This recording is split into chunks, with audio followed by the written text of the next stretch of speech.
ያው ከዚህ በፊት በነበረው ቪዲዮ 10,000 ኮይን የሚያሸልም ጥያቄ ጠይቄ ነበር። አሸናፊዋ ታውቃለች ወይም አሸናፊው ታውቀዋል። በቪዲዮ መጨረሻ ማን አሸናፊ እንደሆነ አስቀምጥላችኋለሁ። አብራችሁን ቆዩ። ሰላም ውድ የተከበራችሁ ቤተሰቦች እንዴት ናችሁ? ሁላችሁንም ባላችሁበት ሰላማችሁን ያብዛልኝ ብያለሁ። ያው እንደተለመደው ዛሬም በሌላ ቪዲዮ ተመልሻለሁ። ቤቱን ሰብስክራይብ ያደረጋችሁ አበረታቱ። ቤቱ አዲስ ነው። ሰብስክራይብ ያደረጋችሁ ደግሞ ሁላችሁም ፋሚሊዎች ቪዲዮን በላይክ ጀምሩት። የምለቃቸው ቪዲዮዎች ደግሞ እንዲደርሳችሁ የደውል ምልክቷን መጫናችሁን እንዳትረሱ። ያው ከዚህ በፊት በነበረው ቪዲዮ 10,000 ኮይን የሚያሸልም ጥያቄ ጠይቄ ነበር። አሸናፊዋ ታውቃለች ወይም አሸናፊው ታውቀዋል። በቪዲዮ መጨረሻ ማን አሸናፊ እንደሆነ አስቀምጥላችኋለሁ። አብራችሁን ቆዩ።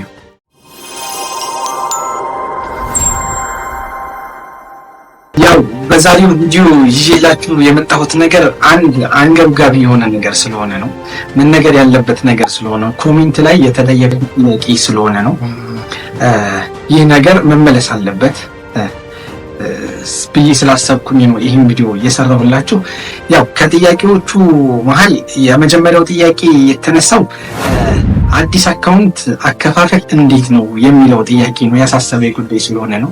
ምክንያቱም አንድ አዲስ ሰው መጥቶ እንዴት ፖፖ ላይቭን ከፕሌይ ስቶር ላይ አውርዶ እንዴት መክፈት ይችላል ወይም እንዴት መክፈት ትችላለች የሚለውን ነገር እሱን ማሳየት አለብኝ ብዬ ስላሰብኩኝ ሙሉ ስክሪን ሪከርድ ከፕሌይ ስቶር ወርዶ እንዴት በቃ ሙሉ ፕሮሰሱን የሚያሳይ ቪዲዮ ሰርችላችኋለሁ። እሱን እንመለከታለን ማለት ነው። ከዛ በፊት ግን እዚሁ በቃል ደረጃ የምመልሳቸው ጥያቄዎች አሉ። የተጠየቁት ጥያቄ ነው። አምስት ጥያቄዎች አሉ። እነሱን እያንዳንዳቸውን እመልስላችኋለሁ ማለት ነው። ከዛ በኋላ ሁለተኛ ጥያቄ የተጠየቅኩት ጋምብል እንዴት ማጥፋት እንችላለን ነው። ጋምብል እንዴት ማጥፋት እንችላለን ማለት ማጥፋት ይቻላል። ጋምብልን ማጥፋት የሚፈልግ ሰው ማጥፋት ይችላል። እንዴት ነው ማጥፋት የምንችለው? ያው እዛው ፖፖ ላይቭ ላይ በውስጥ አዋሩኝ። አይዲን አስቀምጥላችኋለሁ። ያው እንደምትመለከቱት አይዲ እዚህ ያለ እዛው ፖፖ ላይቭ ላይ በውስጥ አዋሩኝ። ጋምብል ማጥፋት የምትፈልጉ ሰዎች ጋምብልን አስጠፋላችኋለሁ ማለት ነው። በሪፖርት ነው ጋምብልን ማስጠፋት የምንችል። በሪፖርት ከአድሚኖቹ ጋር ያው እኔ ኮሚኒኬት ስለማድረግ ጋምብልን እናስጠፋዋለን ማለት ነው። ማስጠፋት የምትፈልጉ ሰዎች አይዲን ሰርች በማድረግ ማዋራት ትችላላችሁ ማለት ነው። ሁለተኛው ጥያቄ ደግሞ ስልክ ቁጥር ሞዲፋይ ባናረግ ምን ችግር ያመጣል ይላል። ስልክ ቁጥራችንን ሞዲፋይ ባናረግ ምን ችግር ያመጣል? ያው ስልክ ቁጥራችሁን ሞዲፋይ ብታረጉ ሞር ተጠቃሚ ናችሁ። ምክንያቱም ወደ ሴቲንጎች ስንገባ ስልክ ቁጥራችንን፣ ጉግል አካውንታችንን፣ ፓስወርድ ምናምን ይጠይቃል። አካውንታችንን ሃይ ማድረግ ምክንያቱም በኋላ ሀክ እንዳንደረግ ለብዙ ነገሮች በስልክ ቁጥራችን እንደገና በሌላ ስልክ አስገብተን እንደገና መክፈት እንድንችል ለብዙ ነገሮች ስለሚጠቅም ስልክ ቁጥራችንን ሞዲፋይ ብናደርግ ሞር ተጠቃሚ ነን ማለት ነው እንጂ ያው ችግር ያመጣል፣ ችግር አለው ማለት ነው። ስለዚህ ሞዲፋይ አድርጉት። እሺ ሶስተኛ ጥያቄ ያዝናናኝ ጥያቄ ነው። ብዙ አፖች አሉ ግን አሰራራቸው ግራ ያጋባል። ለኔ ሀገር ብቻ የሚሰራውን አፕ ንገረኝ መሮኛል ይላል። ያው እኔ ላንተ መክረህ እና ቶሎ በቃ ና አብረን እንስራ። አላስመረረም፣ አስደስታለሁ። ያው አከፋፈቱን አሳያለሁ በቪዲዮ መጨረሻ ስክሪን ሪከርድ ስላደረኩኝ እሱን አይተህ ከፍተህ መምጣት ትችላለህ ወደ ፖፖ ላይ እና አብረን እንደግ ሁላችንም ማለት ነው። እሺ ቀጣይ ጥያቄ አራተኛ ጥያቄ በማንኛውም ስልክ መጠቀም ይቻላል? ያ በማንኛውም በአይፎን አንድሮይድ ሊሆን ይችላል፣ በቴክኖ በቃ መጠቀም ትችላላችሁ። በማንኛውም ስልክ መጠቀም ትችላላችሁ። ያው ካሉት ጥያቄዎች ያው የተሻሉ ናቸው ብዬ ያሰብኳቸውን ጥያቄዎች ነው አሁን የመለስኩላችሁ። እነዚህ ጥያቄዎች ናቸው። ሞር ደግሞ ጥያቄ ካላችሁ ያው በኮሜንት ንገሩኝ። በኮሜንት አስቀምጡልኝ። አንገብጋቢ ናቸውና መመለስ አለባቸው ብዬ ያሰብኳቸውን ጥያቄዎች ሁሉንም እመልስላችኋለሁ ማለት ነው። እና አሁን ወደ መጀመሪያው ጥያቄ ልመለስና አዲስ አካውንት እንዴት መክፈት እንችላለን? በቃ አከፋፈቱን ሙሉ ፕሮሰሱን የሚያሳይ ሙሉ ስክሪን ሪከርድ አስቀምጬላችኋለሁ። እስኪ እሱን ስክሪን ሪከርድ አይተን ቪዲዮን ተመልክተን እንመለስ። ስለዚህ አፕሊኬሽኑን ደግሞ እኛ ዳውንሎድ በማድረግ ኦፕን በማለት እንጀምራለን። ኦፕን እንዳልነው በእንደዚህ አይነት መልኩ ይከፍትልናል። የመጀመሪያ የምናደርገው ከታች ያለችውን አግሪመንት ቲክ እናረጋታለን። መጀመሪያ ከታች ያለችውን አግሪመንት ቲክ እናረጋለን። ከዛ ሎጊን የምናደርግበት አማራጮች አሉ፣ በጉግል በፌስቡክ እንደውም እታች ደግሞ ሌላ ምን አለ፣ በስልክ ቁጥርና በቀጥታ በኢሜል መክፈት የምንችልበት መንገዶች አሉ። ስለዚህ እኔ የምመክራችሁ ግን በጉግል ኢሜል ብትከፍቱ በጣም አሪፍ ነው የሚሆንላችሁና እኔ በጉግል ነው የከፈትኩት። በጉግል ከፍቼ ወደ ውስጥ ሲያስገባኝ ደግሞ ያሉትን ነገራቶች ደግሞ በደንብ ማየት እንችላለን። ኦኬ ጋይስ፣ ስለዚህ ወደ ውስጥ ሲያስገባኝ እንደዚህ ነው የሚመስለውና በመጀመሪያ ደረጃ ምንድነው የሚጠይቀኝ? ከላይ ፎቶ ይጠይቃል። ከዛ ስም፣ እድሜ፣ ሀገርና ከዛ ጾታ አለ። ጾታ ማስገባትም እንደዚሁ ግድ ነው። ስለዚህ ከፎቶ ሲጀምርላችሁ የራሴን ፎቶ አስገባለሁኝ። just አንዱን ፎቶ መርጬ የራሴን ፎቶ ካስገባው በኋላ በእንደዚህ አይነት ሁኔታ ማስተካከል ይሆናል። ስለዚህ አስተካክዬ ፎቶን ካስገባው ሲሜ እሺ እንዳለ ይሁን። ከዛ እድሜን አስተካክላለሁ። እዚህ ጋር ያለውን ወደ ትንሽ ወደ ኋላ መለስ አረጋዋለሁና ካስተካከልኩት በኋላ አገር እናስተካክላለን። እዚህ ጋር ሴቶች ስትከፍቱ መክራችሁን ኢንዲያን ሀገር ወይም ህንድ ሀገር ላይ ብታደርጉት ጥሩ ነው። ምክንያቱም ለእናንተ የሚሰጣችሁ ቦነስ ስላለ ያ ቦነስ እንዳልፋችሁ። ወንዶች ጀስት ኖርማል በኢትዮጵያ ብትከፍቱት ችግር የለውም ማለት ነው። ከዛ ያው በኢንዲያን ስላረኩት ፊሜል አድርጌ አደርግበታለሁኝ። ፊሜል ቢመርጥና ከዛ ወደ ውስጥ እገባለሁኝ ማለት ነው። ሰሚት ብዬ ወደ ውስጥ ያስገባኛል። አሁን ከከፈትን በኋላ እንደምታዩት በእንደዚህ አይነት መልኩ ይከፍትላችኋል። እሺ አሁን ከፈተልን ማለት ነው። ፖፖ ከፍቶልናል።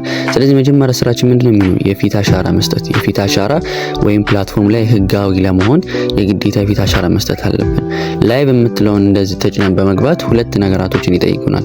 የመጀመሪያ እንደ ቅድሙ የራሳችን ፎቶ እናስገባለን። የራሳችን ፎቶ ካስገባን በኋላ ስታርት ቱ ሰርቲፊኬት የምትላለች የምትላለች እሷን ተጭነን የፊት አሻራ መስጠት መቻል አለብን። እንዴት? በቂ ብርሃን፣ ኔትወርካችን ደህና ሊሆን ይገባል። ፊታችን የምናስገባው ፎቶ ደግሞ ጥርት ያለ ፎቶ ሊሆን ይገባል ማለት ነው። ስለዚህ በእንደዚህ አይነት ሁኔታ ፊታችን እስካን በማድረግ የፊት አሻራ በስተክል መስጠት ቻልን ማለት ነው። ኦኬ አሁን የቀረን ሁለት ወሳኝ ስቴፖች ናቸው። መጀመሪያ የትን የምንገባው ፕሮፋይላችን እንደምታዩት ከታች ከተደረደሩት አምስተኛውን ነክተን እንገባለን። ከዛ ወደ ታች ትንሽ ስክሮል አድርገን ማይ ኤጀንሲ የሚል እናገኛለን። ማይ ኤጀንሲ ላይ ነክተን ስንገባ ምን እናገኛለን? የተከፈተ ፔጅ አለ። ያ ፔጅ ላይ የኤጀንሲ አይዲ የምንሞላበት ፔጅ ነው። ኦኬ ጋይስ፣ አሁን ፔጅ ላይ ከገባን በኋላ እንደሚታያችሁ ፕሊዝ ኢንተር ኤጀንት አይዲ ላይ የኤጀንት ቁጥር አይዲ እንሞላለን 48 24 99 41። እንደሚታያችሁ ከታች ኢዙማን ብሎ ይመጣል። ምን አደርጋለን? እዚህ ጋር ፕሊዝ ኢንተር ኤጀንት አይዲ የምትለውን ነክተን ኮንፈርም እንለዋለን ማለት ነው። ኮንፈርም ካልነው በኋላ በእንደዚህ አይነት ፔጅ ኮንግራ እንላለን ማለት ነው። እዚህ ጋር አደራ የሚላችሁ ነገር ቢኖር ጋይስ ከታች ያለችው አይ ዋንት ቱ ኳይት ዘ ኤጀንሲ የሚለውን ተሳስታችሁ እንዳትነኩት። ከነካችሁት ፕላትፎርሙ ስለሚቀጣችሁ ስለሚችል ስራ መስራት ስለማትችሉ ፕሊስ በዛ መልኩ አትንኩት። አሁን ምን እናደርጋለን? ቅድም የጻፍነውን ቁጥር እንመለስና ባክ ብለን ወደ ዋናው ፔጅ እንመለስና ሰርች ባሩ ላይ ከላይ ያለችው ሰርች ባሯን እቺ ምልክት ማድረግባትን ነክተን ያ ቅድም የጻፍነውን ቁጥር ደግመን እንጽፋለን 48 24 99 41 ብለን ጽፈን ሰርች እናደርጋለን። ከዛ እንደምታዩት ኢዙማን ብሎ ይመጣል። እሱን አንዴ ነክተን ወደ ፕሮፋይሉ እንገባለን ማለት ነው። ወደ ፕሮፋይሉ ከገባን በኋላ ሁለት ስቴፖች፣ መጀመሪያ ቤቱን ፎሎ እናደርጋለን። በመጀመሪያ ደረጃ ቤቱን ፎሎ እናደርጋለን። ከዛ ፓርቲ የምትለዋን እንደማሳይሽ ከሆነ ፓርቲ የምትለዋን ነክተን ወደ ውስጥ ያስገባናል። ወደ ውስጥ ከገባን በኋላ እዛ ያሉትን ሰዎች አጠቃላይ ኮሜንት ላይ ሁለት ቁጥር ጽፈንላቸው፣ ሁለት ቁጥር ስንጽፍላችሁ እንደሚታዩት ኮሜንት ላይ ሁለት ቁጥር ጽፈን ምን እናሳያቸዋለን ማለት ነው። አዲስ መሆናችንን በዚህ መልኩ እናሳውቃቸዋለን። አዲስ መሆናችን እናሳውቃቸዋለን ማለት ነው። ስለዚህ ኮሜንት ላይ ገብተን ሁለት ቁጥር ጽፈን ቀጥ ብለን ሴንድ በማለት ብቻ እነሱ አዲስ መሆናችንን ስለሚያውቁን እዛ ላይ ትምህርት መውሰድ እንችላለን። እንዴት ገንዘብ መስራት እንደምንችል ሁሉ እነሱ ስለሚያስተምሩን እዛ እንገናኝ። ያው እንደተመለከታችሁት ነው አዲስ አካውንት አከፋፈት፣ አዲስ ፖፖ ላይቭን ከፕሌይ ስቶር አውርደን እንዴት መክፈት አለብን፣ ለሴትም ለወንድም በምን ሀገር ቢሆን ምናምን የሚለውን ሙሉ ፕሮሰሱን ተመልክታችሁ መታችኋል። ከዚህ በኋላ እንደዚህ አይነት ጥያቄዎች እንደማይመጡ ተስፋ አደርጋለሁኝ። ወደ አሸናፊው ልሂድ። ወደ አሸናፊው ያው የባለፈው ጥያቄውን ሳስታውሳችሁ ምን ነበር? ፖፖ ላይ በመቼ ዓመተ ምህረት ነው የተመሰረተው? ከዛ በኋላስ ራሱን አፕዴት አድርጎ በስንት ዓመተ ምህረት ነው ወደ ስራ የገባው እና መገኛውስ የት ነው የሚል ጥያቄ ነበር። ይህን ጥያቄ በትክክል ሶስቱንም በስነ ስርዓት የመለሰችው ልጅ ያው እንደምትመለከቷት ሲሃም የምትባለው እህታችን ናት። ያው አይዲ ያው እንደምትመለከቱው ነው። አይዲን ሰርች በማድረግ እዛው ፖፖ ላይቭ ላይ መተሽ ሽልማትሽን እኔ ቤት መተሽ መውሰድ ትችያለሽ። እንኳን ደስ ያለሽ ብያለሁኝ። ያው የዛሬው ቪዲዮአችን ይህን ይመስል ነበር።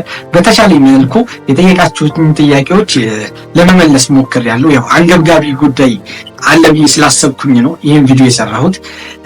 በቀጣይ ፓርት በዛኛው ቪዲዮ እንደነገርኳችሁ ስለ ፖፖ ላይቭ ስላሉት ሴቲንጎች በደንብ የማስረዳችሁ ይሆናል። እስከዛው ድረስ እስከምንገናኝ ሰላም ሆኖልኝ ብያለሁኝ።